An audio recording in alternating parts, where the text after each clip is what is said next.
కొన్ని వేల సంవత్సరాలుగా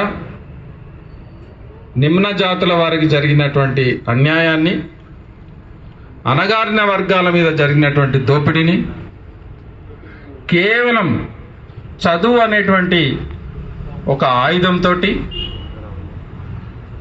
బలమైనటువంటి సంకల్పంతో, బలమైనటువంటి ఒక ధైర్యంతో సమాజాన్ని మార్చగలిగేటువంటి ఒక్క వ్యక్తి అయినా సరే సమాజాన్ని మార్చగలుగుతాడు అని ప్రూవ్ చేసినటువంటి వ్యక్తి డాక్టర్ బిఆర్ అంబేద్కర్ గారు.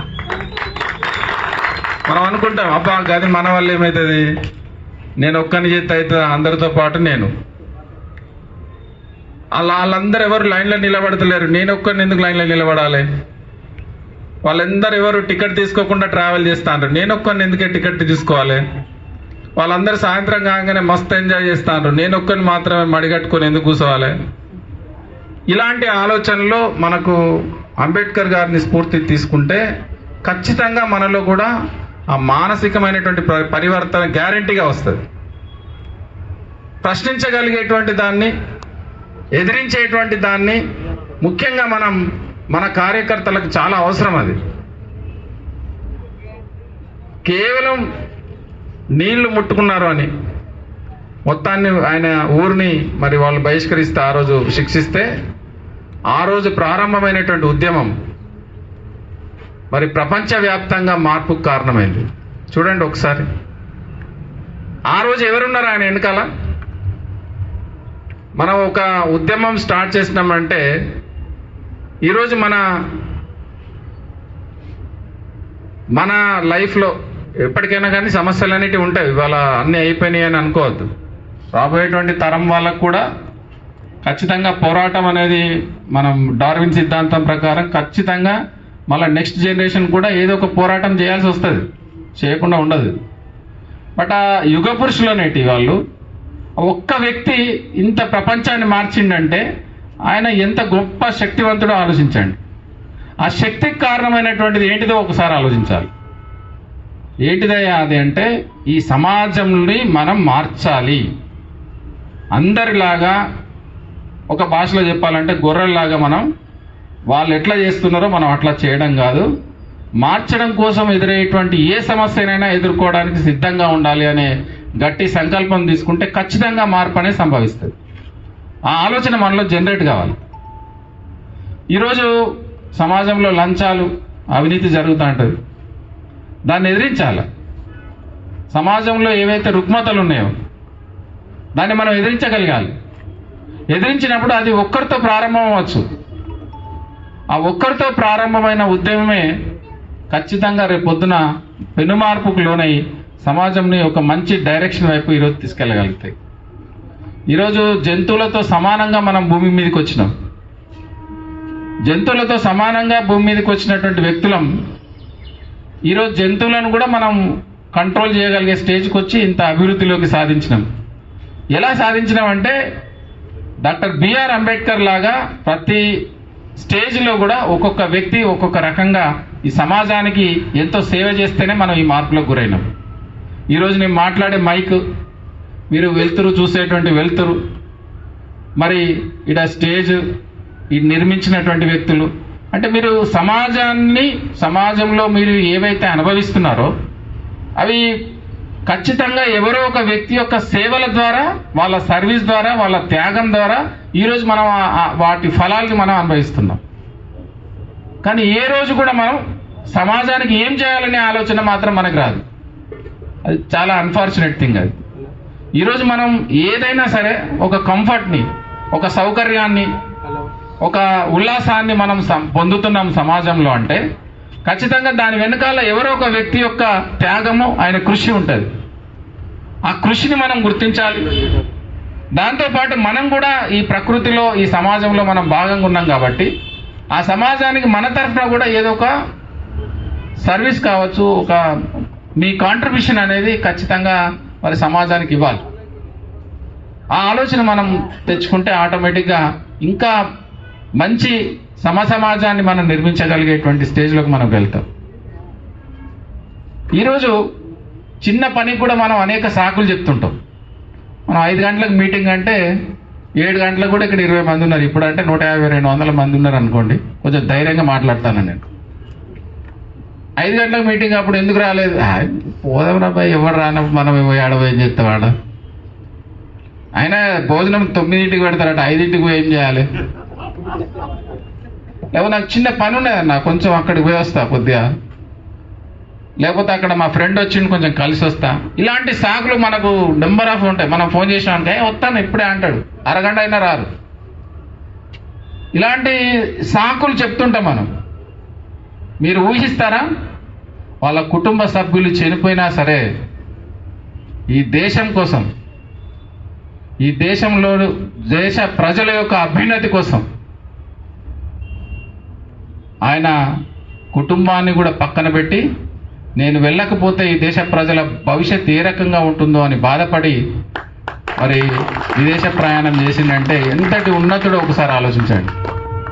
ఆయన చేసిన దాంట్లో మనం 100కు 100 చేయాల్సిన సాధ్యం కాదు. ఎందుకంటే నేను చెప్పాను కదా, యుగ పురుషులు వాళ్ళు చేసిన దాంట్లో మనం 100కు 100 చేయడం అనేది అసాధ్యం. అది కనీసం ఒక 10% అయినా సరే ఈ సమాజం కోసం ఆలోచించాలి. 10% అయినా సరే నీ చుట్టూ జరుగుతున్న అన్యాయాల్ని ప్రశ్నించడం కోసం ఆలోచించాలా. 10% అయినా సరే నేను నా కుటుంబంతో పాటు నా సమాజం కూడా బాగుండాలనే ఆలోచన మనలో ఉద్భవించాలి. అది మనం అంబేద్కర్ గారి దగ్గర నుంచి నేర్చుకోవాలి. ఈరోజు కొన్ని వేల సంవత్సరాలుగా ఉన్నటువంటి అలవాట్లు మనం మెల్లిమెల్లిగా మార్చుకుంటూ ఒక స్టేజ్కి వచ్చినాం. మరి ఇంకా చెప్పాలంటే కేవలం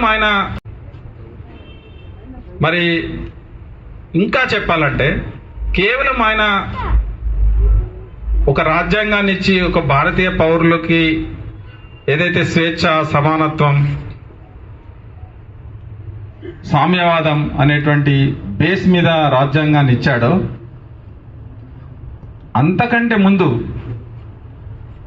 మనం ముఖ్యంగా రైల్వే కార్మిక లోకం అనేది, రైల్వే కార్మికులే కాదు కార్మికులు అనేవాళ్ళు నిత్యం దేవునిలాగా పూజించాలి అంబేద్కర్ని. నిత్యం దేవునిలాగా ప్రతి కార్మికుడు కూడా. ఈరోజు కార్మిక చట్టాలు మన దేశంలోకి వచ్చినాయంటే ఆయన కృషే.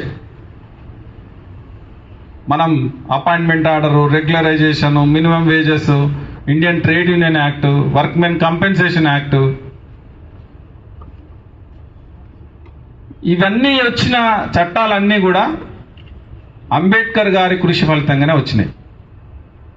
కాబట్టి మనం కుల, మత, వర్గ, లింగ, ప్రాంత భేదాలు లేకుండా కార్మిక వర్గం అందరూ కూడా దేవుడిని పూజించాలంటే ముందుగా ఎవరిని పూజించాలి? డాక్టర్ బిఆర్ అంబేద్కర్ గారిని పూజించాలి. అందుకనే ఈరోజు south central railway Mazdoor union సగర్వంగా డాక్టర్ బిఆర్ అంబేద్కర్ గారి వేడుకల్ని ప్రతి బ్రాంచ్ లోపల కూడా ఘనంగా జరుపుకుంటున్నాం మనం. నిన్న ఈఎల్ఎస్ లాలగూడలో మొట్టమొదటిసారిగా మన సికింద్రాబాద్ డివిజన్ ప్రాంతంలో ఒక మజ్దూర్ యూనియన్ ఆఫీస్ ప్రాంగణంలో ఆయన యొక్క విగ్రహాన్ని ప్రతిష్ఠించుకొని మనం నిన్ననే మన పెద్దలు డాక్టర్ శంకర్రావు గారు మరియు కామ్రేడ్ కాల్వ శ్రీనివాస్ గారి చేతుల మీదుగా ఆవిష్కరణ కూడా చేసుకోవడం జరిగింది. విచిత్రం ఏంటంటే చాలా ఒడిదుడుకుల మధ్యలో విగ్రహావిష్కరణ జరిగింది. కొంతమంది ఇందాక తమ్ముడు చెప్పినారు దుష్ట శక్తులు అని.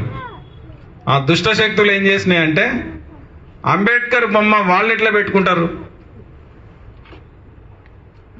మీకు తెలిసిందో తెలియలేదు చాలా మందికి, ఇది వేదిక మీద ఉన్నా కాబట్టి చెప్తున్నా నేను. అంబేద్కర్ విగ్రహాన్ని మజ్దూర్ యూనియన్ వాళ్ళు ఎట్లా పెట్టుకుంటారు, మేము ఆపేస్తాం అని వాళ్ళు కంప్లైంట్స్ ఇచ్చారు పోలీస్ స్టేషన్లో. ఇది లా అండ్ ఆర్డర్ ఇష్యూ అవుతుందని మరి పోలీస్ వాళ్ళు, ఇది law and order issue, that be ఇప్పుడు ఎలక్షన్ కోడ్ ఉన్నది, ఏదైనా గొడవ అయితే ఎట్లా అని భయపడి మన సెక్రటరీ గారిని డిటైన్ చేశారు. వాళ్ళు మన బ్రాంచ్ సెక్రటరీని డిటైన్ చేశారు పోలీస్ స్టేషన్లో విగ్రహావిష్కరణ చేయకుండా. అయినప్పటికీ కూడా పెద్దలు డాక్టర్ శంకర్రావు గారు, కామ్రేడ్ కాల్వ శ్రీనివాస్ గారు, మిగతా డివిజనల్ టీం అంతా కూడా చాలా బ్రహ్మాండంగా పెద్ద ఎత్తున మరి అక్కడ విగ్రహావిష్కరణ చేసుకోవడం అనేది జరిగింది. అది మనం రాజకీయం చేయడం కోసం విగ్రహాలు పెట్టడం కావచ్చు, రాజకీయం చేయడం కోసం ఈరోజు మన జన్మదినోత్సవాలు జరుపుకోవడం కోసం కాదు. हम लोग दिल से कर रहे हैं. మనం గుండె మీద అంబేద్కర్ మీద ఉన్నటువంటి అభిమానంతో చేస్తున్నాం తప్ప రాజకీయం చేయడం కోసం కాదు. ఆయన చేసినటువంటి సేవలు సకల కార్మిక లోకానికి ఆయన దేవుడు.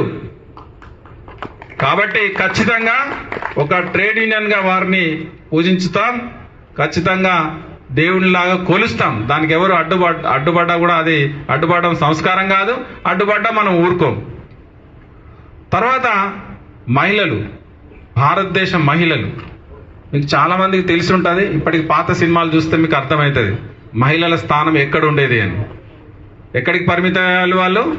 కనీసం 4 మగవాళ్ళు కూర్చుంటే వాళ్ళ ముందు నిలబడో కూర్చునో మాట్లాడే అవకాశం కూడా లేనిటువంటి ఛాందసవాదం ఉన్నటువంటి పరిస్థితుల నుంచి ఈరోజు మగవాళ్లతో సమానంగా మరి వార్ ప్లేన్లను కూడా, ఒక యుద్ధ విమానాలను కూడా నడపగలిగేటువంటి స్టేజ్కి ఈరోజు మహిళలు, మన భారతీయ మహిళలు ఉన్నారంటే దానికి ఖచ్చితంగా డాక్టర్ బిఆర్ అంబేద్కర్ గారి కృషి చేయాలి.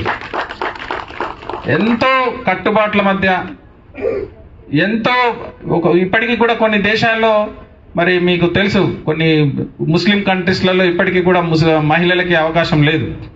బట్ భారతదేశంలో అది ఉండకూడదు.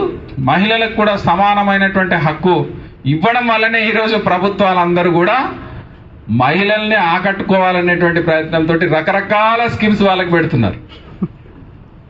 ఇప్పుడు మనం ఎలక్షన్ కోడ్లో ఉన్నాం కాబట్టి ఏంటిదని దాన్ని మనం రాజకీయం గురించి మాట్లాడకూడదు. కాబట్టి మహిళలు కూడా అక్కడ ఈ అగ్రవర్ణాల మహిళ, దళిత మహిళ, నిమ్న కులాల మహిళ కాదు, ప్రతి మహిళ కూడా ఈరోజు అంబేద్కర్ గారిని ఖచ్చితంగా దేవునిలాగా పూజించాలి.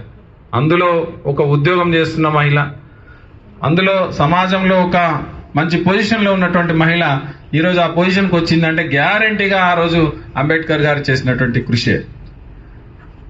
తర్వాత ఇందాక తమ్ముళ్ళు చెప్పారు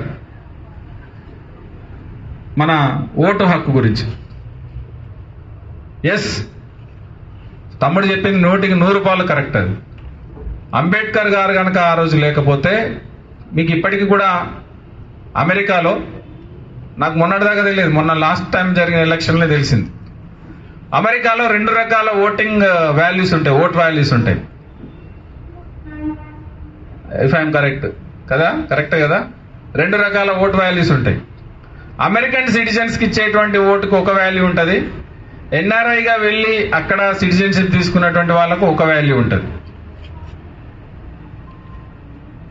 అలాంటి కండిషన్లో ఓటు హక్కు ఎవరికి ఇవ్వాలి అనేటువంటి దాంట్లో మీరు స్వాతంత్రం రాకముందు కూడా అక్కడక్కడ ఎలక్షన్స్ జరిగినాయి, మీకు తెలిసి ఉంటుంది ఆల్రెడీ. అప్పుడు జరిగినటువంటి ప్రావిన్స్లలో జరిగినటువంటి ఎలక్షన్స్లో ఓటు హక్కు ఎవరికి ఇచ్చారనే దాన్ని మీరు కనుక చదివితే తెలుస్తుంది ఎవరికి ఇచ్చారనేది. అంటే కేవలం సమాజంలో ఉండేటువంటి కొన్ని వర్గాలకు మాత్రమే ఆ ఓటు హక్కు ఇవ్వడం అనేది జరిగింది. బట్ ఈరోజు మనం అందరం కూడా, అందరికీ కూడా మన పాలకులు ఎవరో అనే నిర్ణయించేటువంటి ఒక ఆయుధాన్ని మనం పొందుతున్నామంటే అది కేవలం డాక్టర్ బిఆర్ అంబేద్కర్ గారి కృషి. మరి దాన్ని మనం